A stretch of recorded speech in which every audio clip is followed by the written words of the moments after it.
Почитувани гледачи, добро не дојдовте во новото издание на информативната емисија ТВ Објектив на КТВ телевизија.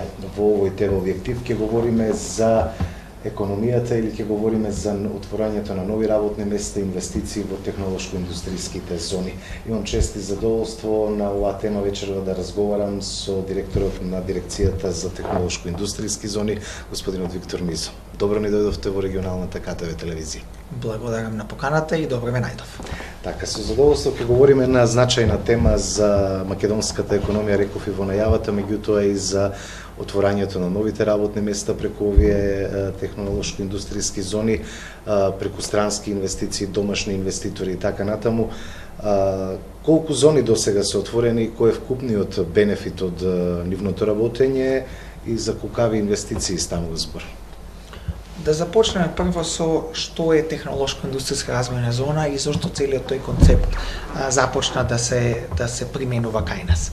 Она што е многу важно за странските инвеститори при донесување на одлука и избор на една земја каде што ќе го алоцираат својот капитал и ќе отворат нов производствен погон, најчесто за потребите за европскиот пазар во нашиот случај, се многу различни фактори. Пред се географската место-положба, квалитетот и трошокот за работна сила, општото бизнис опружување, што значи поедноставените процедури, немањето на многу бирократија, логистичките врски, квалитетот на инфраструктурата, квалитетот на образованието, општо начинот на живот во една држава, перцепцијата на таа држава во едни пошироки рамки, но истовремено е и можноста и брзината да на определена локација тие го реализираат својот проект. И она што ние увидовме е дека градејќи однапред креирана една инфраструктура, каде што сите оние потенцијални потреби за индустријата ќе бидат веќе донесени, спремни, подготвени на едно место, каде што компанијата релативно брзо и едноставно ќе може да започне со работа, вклучувајќи и целиот тој процес каде што ние како институција ги превзедовме ингеренциите за давање на градежни дозволи и дозволи за употребни дозволи на овие фабрики по едноставени процедури од нормалниот процес кој е на територијата на Република Македонија, креираше можност да овие технолошко-индустријски развојни зони навистина станат еден од главните магнети во процесот на привлекување на инвестиции, но истовремено ги искористивме овие зони и географската место-положба нивна да направиме да немаме само концентрирање на инвестициите само околу главниот град и околу Скопје, туку да направиме и на дисперзија на овие инвестиции, каде што ќе може во различни катчиња од Македонија да дојдат инвестиции и луѓето да најдат своја работа и своја екзистенција и на некој начин да се дисперзира и диверсифицира и географски економијата и развојот во целата држава. Започнавме со зоните во Скопје, каде што во моментот имаме две функционални зони, Скопје 1 и Скопје 2, и во процес е и формирање на третата зона, што ќе биде Скопје 3. Потоа започна со работа и функционирање зоната во Штип, и потоа една по една започна со работа и други зони. Веќе работи и е функционална зоната во Тетово, зоната во Кичево, зоната во Прилеп, а до крајот на годината ќе биде функционална и зоната Охридско-Стручката зона. Се тоа поради потреби на постоечки инвеститори. Тоа не значи дека ние не се трудиме и ги продолжуваме активностите што се поврзани со другите зони. Тука пред се би биле Виница, Берово, Делчево, Радовиш, Гевгелија, Ранковце, и сакам да споменам и зоната во Струмица, која ќе биде функционална некаде до почетокот, средината на едната година, исто така заради потребите на Джонсон & Трос. Но како што гледате, ние голем број од овие зони, започнувањето на првите инфраструктурни активности ги правиме и потоа чекаме до моментот кога ќе имаме конфирмиран инвеститор. Тогаш паралелно со нивната градба на фабриката и на нивниот производствен погон, во тој период од 12 до 15 месеци, ние го завршуваме делот на основната инфраструктура кој е потребен за нивна функционалност. Бидејќи од буџетска гледна точка, ние не можеме да ги алоцираме сите средства во период од 2 или 3 години за да ги изградиме сите зони, бидејќи тоа ќе биде голем трошок, туку ова го планираме и адаптираме врз основа на потребите на инвеститорите. Така да, тоа се сите зони кои во моментот се или функционални или основани, а се во процес на довршување на градбата, а во план е и 3 дополнителни зони, тука ќе биде зоната во Куманово, Липково и Маврово Ростуше, кои ќе бидат изградени, прво треба да се испроектира тоа, да се основа, да се најде соодветна локација и нормално тоа е во планот на нас како институција врз основа на насоките и планот на владата. Она што е важно од гледна точка на компаниите, можам да кажам дека во моментот веќе имаме над 20 компании кои се или функционални и работат, или пак се во различен стадиум на завршување на своите производствени погони, што значи до крајот на оваа година или не подоцна од средината на идната година, тие веќе ќе бидат функционални. Тоа се пред се компании во Скопје, Штип, Тетово, Прилеп, Кичево и Охрид Струга, но не значи дека застануваме и не се трудиме да најдеме и компании во другите региони. Сите овие компании во моментот вработуваат околу 6150 луѓе. Во моментов, до крајот на годината таа бројка треба да стигне околу 7500, а овие компании врз основа на нивните планови за оптимизација и достигнување на она што се планираните вработувања, треба да достигнат една бројка од околу 16.000 креирани работни места, што значи дека во следните неколку години, додека да се стигне до таа фаза, може да се креират од речиси уште дополнителни 10.000 работни места само од овие компании, директни вработувања, само од овие компании, што значи дека дополнителни индиректни вработувања сигурно ќе имаме, но ова не значи дека тоа ќе биде вкупниот ефект на овие зони, бидејќи со тек на време и сме во преговори и разговори да имаме и дополнителни компании кои ќе доаѓаат во Македонија. Она што е дополнително важно, освен бројот на вработените и вредноста на инвестициите, е тоа што имаме диверсификација на типот на компании кои доаѓаат. Имаме на една страна трудоинтензивни компании, слични по потребата за работна сила како случајот овдека во Кавадарци со Дрекселмајер, не директно ист вид на производство, но трудоинтензивни компании од случајот на Johnson Controls, случајот на Lear, случајот на Key Safety Systems, на ОДВ Електрик, на Genterm, каде што овие компании ќе вработуваат над 1000 луѓе. Значи некој од нив, во случајот на Johnson Controls има вкупно над 3000 вработени во Македонија, но од друга страна имаме и капитално интензивни компании, каде што вредноста на инвестицијата е релативно поголема. Во некои случаи тие вредности на инвестицијата, во случајот на Джонсон Мети, речиси во двете фази имаме инвестиција од 150 милиони евра, но тука немаме голем број на вработувања, бидејќи тоа е најчесто автоматизирано и технички напредно производство, каде што има голема додадена вредност. Меѓутоа инвестицијата како инвестиција има големо значење за македонската економија. Апсолутно. Пред се, кога таков вид на компании доаѓа, тоа не значи дека некој доаѓа и некој не прецепира како локација каде што само доаѓаме заради цената на работната сила.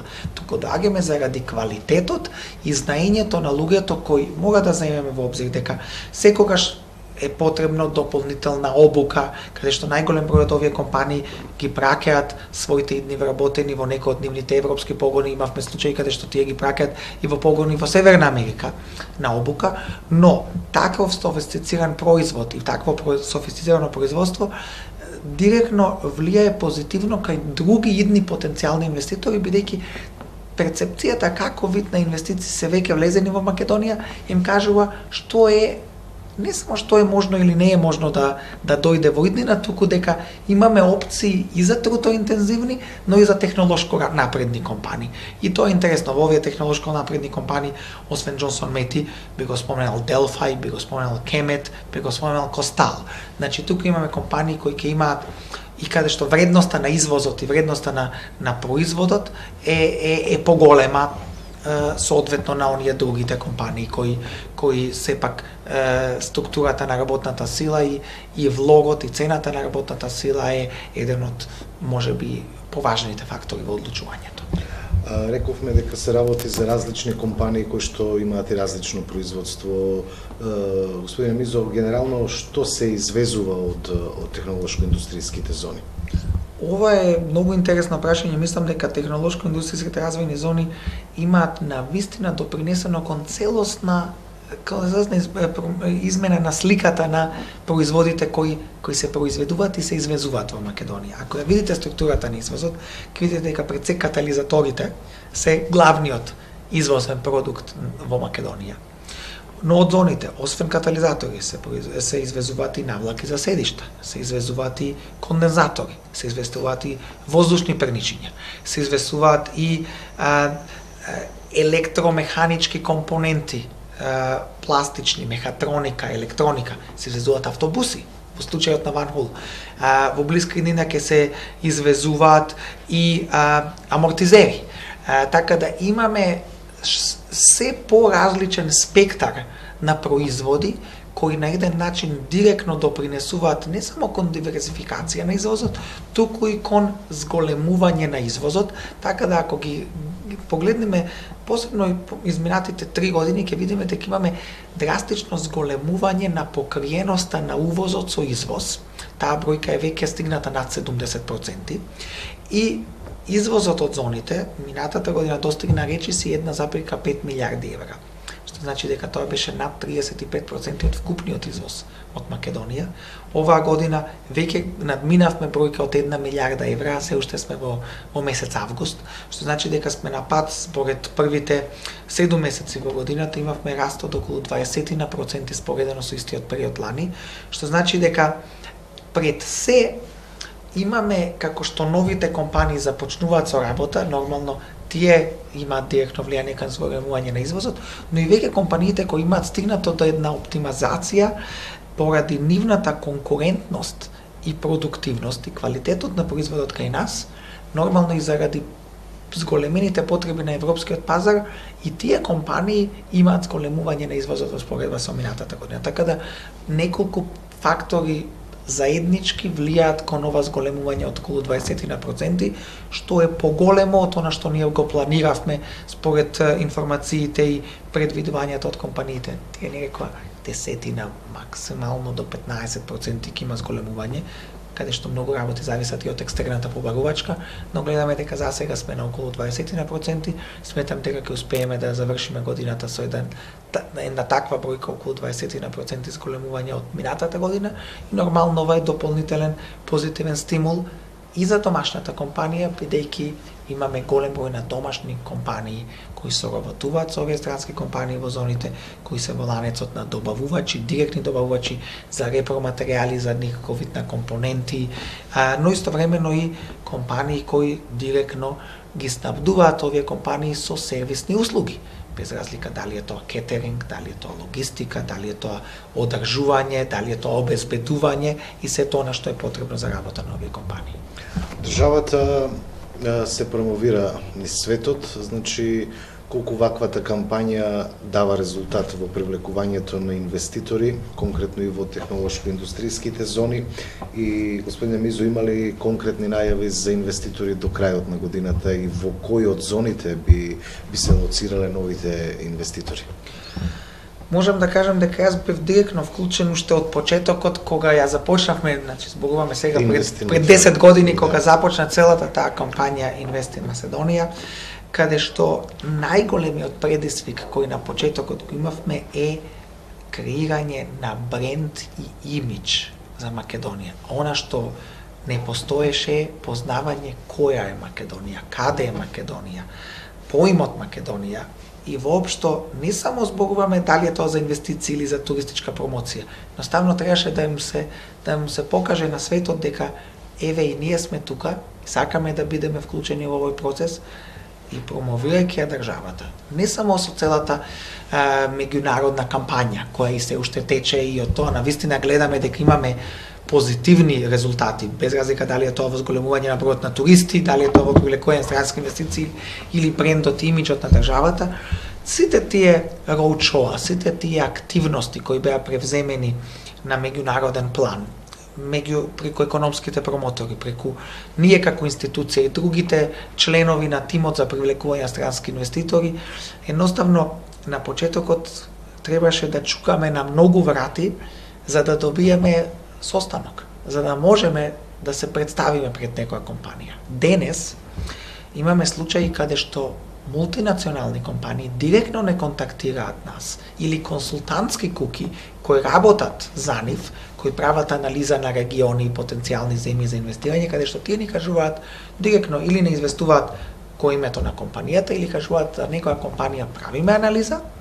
и сакаме да ве вклучиме и вас во анализата и дајте ни ги релевантните информации, можности, потенцијали, локации, сето она друго што произлегло.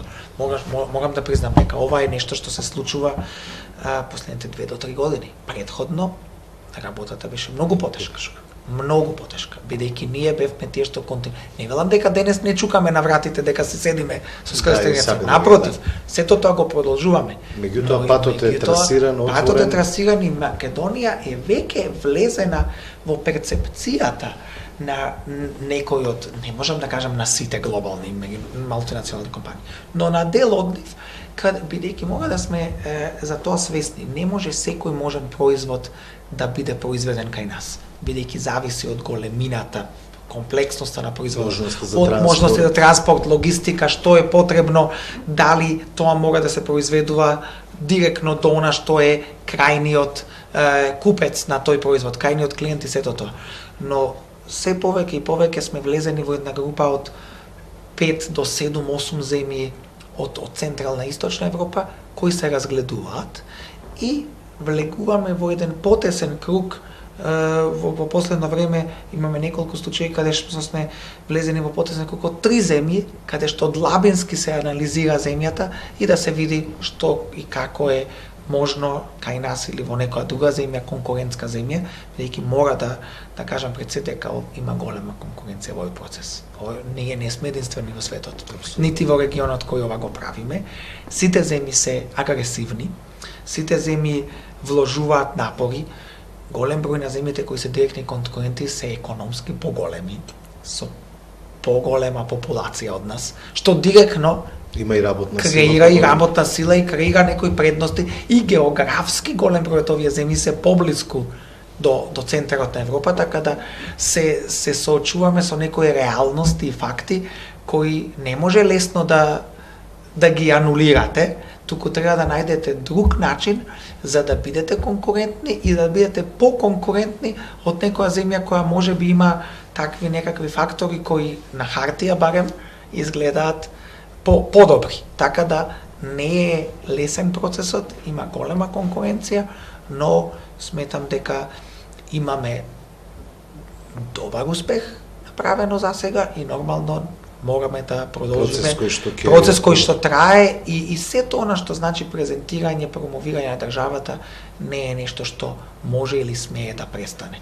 Ако пуштите CNN или Eurosport или не знам, или Bloomberg, ќе гледате дека многу поголеми земји кои се многу попознати во светот, Индонезија, Малезија, Кореја, Израел, Мексико се рекламираат. За сите овие земји секој во светов или многу повеќе слушнале. За нас, да сме реални, не сме земја која може да се споредува по популација, по технологија, по производство, со ниту една од овие земји. Тајланд, Малезија, не е важно, голем број, и Обединети Арапски Емирати, и Абу Даби, и Дубај, и Катар се рекламираат. Кој не слушнал за нив? Но многу често ги посетуваат. И го посетуваат, но сепак ние мораме да сме вклучени во овој процес. До крајот на годината имаме ли некоја конкретна инвестиција која што ќе започне да работи? Од гледна точка на започнување со работа во случајот на ОДВ Електрик во Охрид, која веќе функционира со над 150 вработени во нивниот браунфилд објект, тие ќе го завршат својот објект во зоната, што значи дека целосно ќе го пренесат производството тамо. Но можам да кажам дека во моментов ние како институција преговараме со можеби десетина компании по конкретни компании. Можам да кажам дека се очекувам до крајот на годината неколку од нив да треба да го завршат циклусот на одлучување. Колку и да сме оптимисти, секогаш мора да сме реални дека не може да очекуваме дека сите тие јас би бил многу среќен. Половина од нив Половина од нив. Ние да добиеме неколку од нив да имаат позитивна, бидејќи не сите ќе донесат одлука до крајот на годината. Зависи од она што значи кога тие треба да бидат функционални, дел од нив и крајот на идната, дел од нив почетокот, првиот или вториот квартал во 2018-та, значи процесот на донесување одлука треба да биде некаде во крајот на ноември или пак некаде во првиот квартал идната година за тие 12 до 15 месеци во кои се гради фабриката да бидат искористени заради нивните потреби. Но сметам дека ќе успееме до крајот на годината да имаме уште неколку, барем од нас како тим за привлекување срански инвестиции, дел од тимот во дирекцијата за ТИРС, и од страна на компаниите овие инвестиции ќе бидат обелоденети и објавени официјално. Се работи за инвестиции кои дел од нив на кои работиме ќе бидат лоцирани во Скопје, но дел од нив ќе бидат лоцирани и надвор од главниот град, што дополнително да се надоврзам на она како што го почнавме разговорот, значи диверсифицирање. Не значи само концентрација на инвестициите на едно место, бидејќи секој град нека има по 2-3, зависно нормално од големината на градот, од популацијата и сето тоа, од потребите на компаниите. Но во секој град, во Штип сега Кондево го има завршено технички скоро својот објект, тоа ќе биде трета странска инвестиција која ќе работи во зоната после Johnson Controls и Technical Textiles. Во Прилеп, Акомпласт до крајот на годината ќе треба да биде функционален. Во Охрид, освен ОДВ Електрик, тука и Костал. Во секој од овие градови да успееме да имаме по 3, да речеме 3, за почеток. Јас не велам да се лимитираме на таа бројка. Во Скопје има повеќе бидејќи е поголем градот, ќе имаме многу позитивни ефекти за локалната економија и за економијата на државата. Каде е тука Вардарскиот регион во работењето на Дирекцијата за технолошки индустријски зони? Дрекслер Мајер е една од директните инвестиции странски кои што на некој начин даде голем бенефит во екзистенцијата на граѓаните, 5000 работни места се креирани, Кавадарчани, Неготинци, Велешани, Прилепчани, Демиркапијци, Росоманци, Градско се дел од оваа компанија. Значи, имаме ли нешто и за овој дел, нешто слично или барем далеку помало од Дрекслер? Да, вака, од таа гледна точка во моментите кога Дрекселмар одлучуваше, јас директно не бев вклучен во инвестицијата на Дрекселмар, но тука имаше една специфичност каде што тие бара локација каде што градбата на објектот требаше да биде од страна на локална компанија која ќе изгради долгорочно, ќе ни ја понуди под можност на долгоречен закуп, и Кавадарци беше избрана како локација, како опција, каде што, како што кажавте, од еден поширок регион. Значи, ово дека да гледаме централна Македонија, значи од Прилеп на запад, до на југ Демиркапија, до на север Велес, гравитираат неколку градови, ако ја собереме популацијата на сите овие градови, вклучувајќи го и Кавадарци, Неготино, Росоман, значи се зборуваме за една бројка од на 250.000 луѓе, ако се соберат сите овие цел регион. И да, оваа инвестиција е над 5000 вработени се веќе во Дрекселмар, но тука и покрај Дрекселмар имаше и други инвестиции. Јас на почетокот кога Alliance One одлучи да дојде во Македонија, бев вклучен во разговорите со таа компанија, така да тука имате, мислам дека интересно е за Кавадарци што има и повеќе, и Фени е тука, и ИГМ е тука, така да имате земено за големината на градот повеќе индустријска активност има во Кавадарци отколку во многу други градови во Македонија, не само со слична, туку и со поголема популација отколку самиот град Кавадарци. Но во целиот овој Вардарски регион, ако го земеме и Велес, во Велес веќе маркет започна со работа, индиската компанија BRG работи на процесот на адаптација на објектот кој го купија, каде што ќе се произведеат дополнително производи за извоз. Во случајот на BRG тие ќе планира да вработат околу 1000 луѓе, маркет планира да стигне до една бројка од 600, така да целиот овој регион, иако тука не беа планирани врз основа на анализите кои првично беа направени насоките од владата, нема технолошко-индустријска развојна зона, сепак се најдени локации како индустријски зони каде што ваковите инвестиции се успешни и се можни, бидејќи не значи и во случајот на Кромберт и Шуберт, и во случајот на Амфенол во Кочани, и тие не се во технолошко-индустријска развојна зона, но не значи дека вакви инвестиции не се можни во градови или региони каде што вакви зони не постојат. Што значи дека ние активно се трудиме и ја промовираме државата. На крај на денот, одлуката каде ќе се лоцира производството е на компанијата.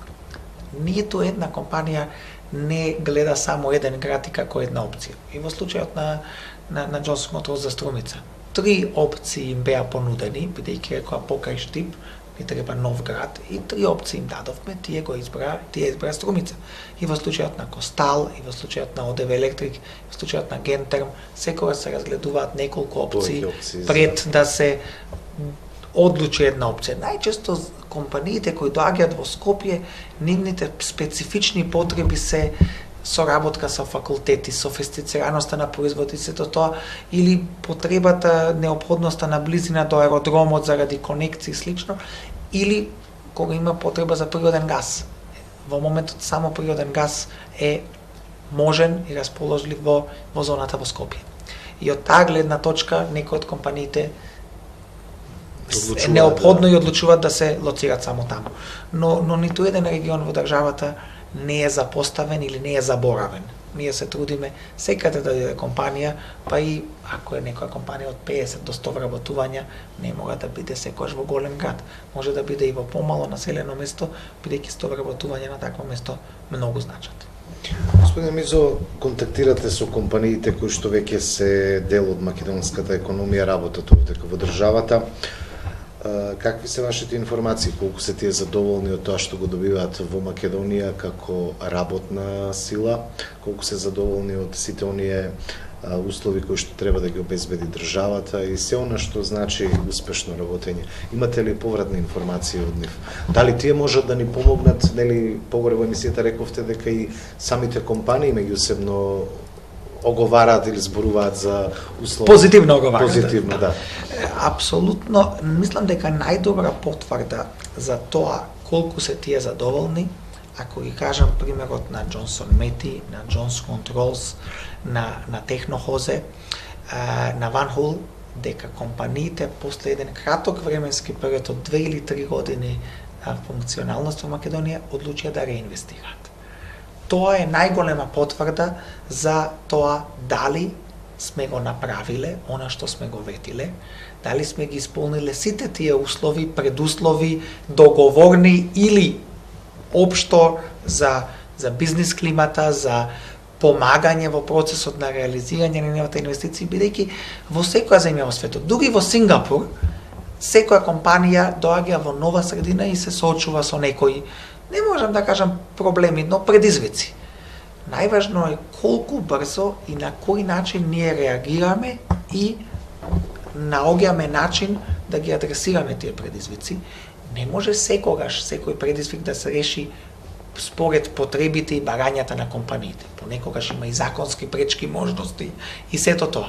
Но во многу случаи сме излегле во презмет, сме помогнале и некои нивни забелешки, некои нивни предлози биле разгледани, на кој начин и тие може да се претопат во некакви законски измени и решенија, бидејќи директно не само што ќе го подобрат нивното работење, и туку ќе ја подобрат целокупната бизнис клима и деловно опружување во Македонија, и позитивно ќе влијат и кон домашните компании. Бидејќи овие мултинационални компании понекогаш споделуваат со нас искуства во други земји, како нешто е решено на друга локација и зошто тоа е поефикасно, подобро, помалку бирократски оптоварено од нешто што постои кај нас.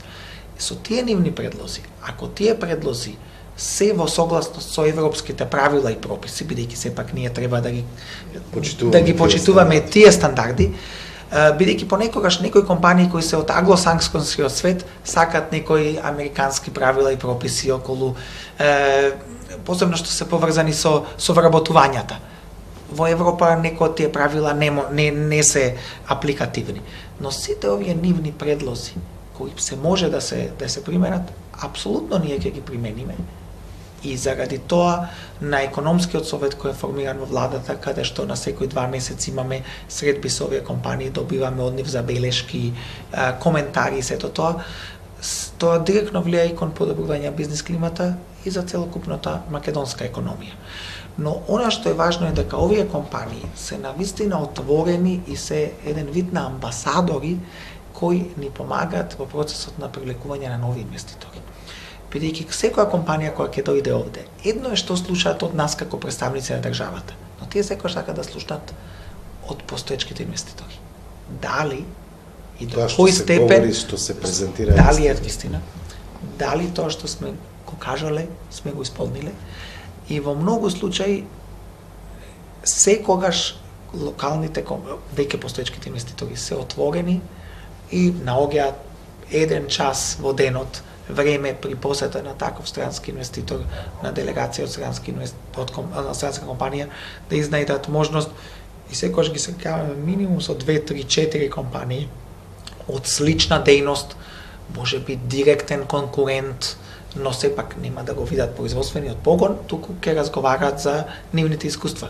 И нормално не значи дека ќе бидат колоцирани еден до друг, туку ако се географски на други делови од државата, нема да се директна конкуренција, нити за работна сила, нити слично, но сепак, посебно оние компании кои се од слични индустрии, сакаат меѓу себе да разговараат и да споделат искуства, и тие искуства и тестамонијали на локалните, на веќе постоечките инвеститори се добре дојдени и навистина ни помагаат во процесот. ИБМ објави дека Република Македонија е прва во светот по бројот на креирање нови работни места по глава на жител. Дали технолошко-индустријските зони се еден од она што се вика услов за обезбедување на ваков резултат? Да, бидејќи оваа анализа беше направена за минатата година, 2015-та. И она што во 2015-та беа креирани 1600 работни места од страна на странските компании во технолошко-индустријските развојни зони. Значи тоа и планираме дека оваа година таа бројка ќе биде над 2000 ново креирани работни места. Кога се прават споредби меѓу различни земји, ваков вид на извештај и анализа е многу важна, бидејќи посебно консултантските куќи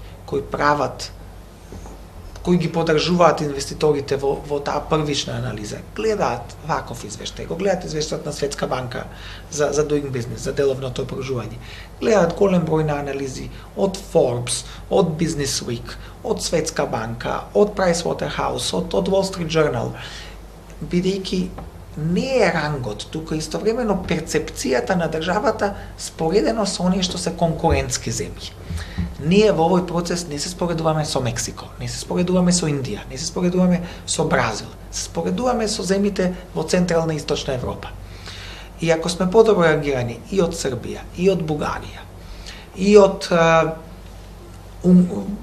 Унгарија, и од Чешка, и од Словачка, тоа значи дека ние сме конкурентни, дека ние сме дестинација каде што компании успеале да направат сличен проект како оној што идни компании би го направиле и креирале, но истовремено се гледа во многу случаи и кај нас и по медиумите имаме споредби колку инвестиции влегле во Македонија, колку влегле во Србија, колку влегле во другите земји во регионот. На овој начин, кога ќе се направи едно нормализирање според по глава на жител, тогаш споредуваме исти работи. Тук не споредуваме она што значи земја која е 4 пати поголема од нас со популација, па колку инвестиции влегле таму, бидејќи во многу случаи и домашниот пазар и големината на домашниот пазар креира потреба за инвестирање на определени компании кои во нашиот случај заради малиот локален пазар не би инвестирале. Ќе инвестираат во некоја најголема земја во регионот, каде што оттаму ќе може да ги дистрибуираат своите производи. Или кога ќе се споредува со земја која има обала излез на море. Голем број на инвестиции таму постојат во купување на земјишта, во хотелски капацитет, сето тоа, но тоа е се поврзано со градежни активности заради морето и плажата.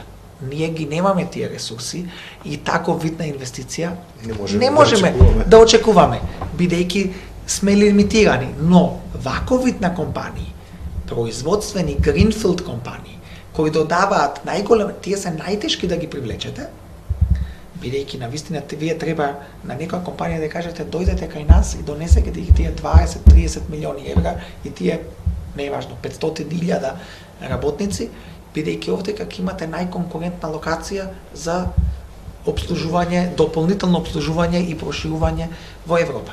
Многу е полесно некој да одлучи да купи локација покрај море во Хрватска, Црна Гора и Албанија да изгради хотел, каде што нормално вие ќе се рекламирате, но ќе му се врати на друг начин, бидејќи секогаш 3 месеци во летото ќе убаво времето.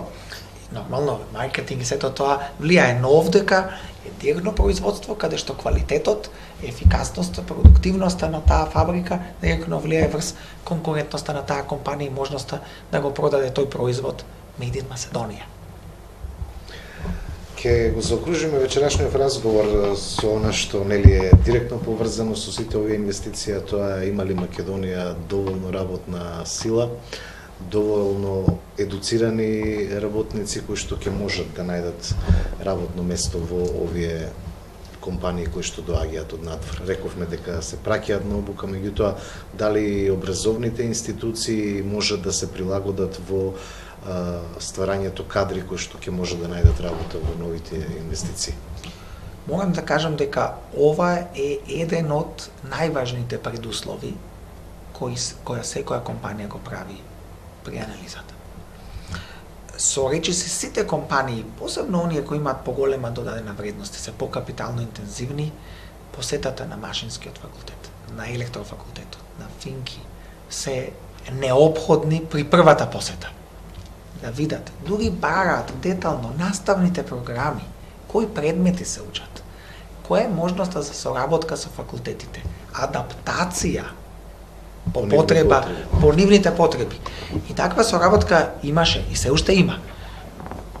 Започна со Johnson Controls, па потоа и Johnson Matthey, па Kemet, Drexelmeier, Costal, но не зборуваме само соработка со факултетите, сега имаме барања за соработка и со средните школи, со средните стручни школи, она така наречени ЕМУЦ, електромеханички училишни центри, бидејќи не е секогаш потребата на инженерски кадар.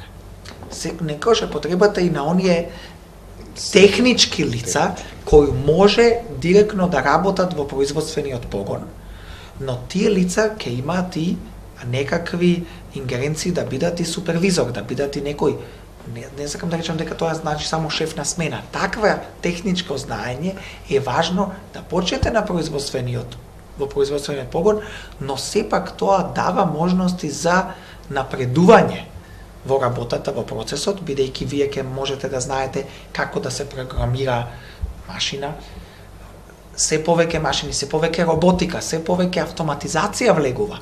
Значи не е само на простата работна сила која е неедуцирана и доаѓаат и работата е колкав квантитет на луѓе се вработуваат, туку софистицираноста, знаењето, начинот да се програмира еден таков робот или да се управува или механички активности. И од таа гледна точка активно работиме и со Министерството за образование, но и со факултетите да се види оние дисперзирани, не само дисперзираните студии, туку понекогаш да се отворат и специфични смерови во такви насочени технички гимназии, каде што се лоцирани вакви инвеститори со вакви барања или ќе дојдат во блиска иднина, знаејќи дека некоја компанија донела одлука за еден регион и треба да биде функционална 2 години од сега, ние треба да започнеме едукативен процес денес, а не да чекаме 2 години од кога таа компанија ќе дојде. Значи овдека не е кокошката и јајцето во нашиот случај навистина прво, или треба да се креираат кадрите или паралелно со нивните потреби. Мора да се земе во обзир не само кај нас. Секаде овие компании мора дополнителна обука да направат за вработените. Конкретно за нивните потреби, но тие веќе и започнуваат.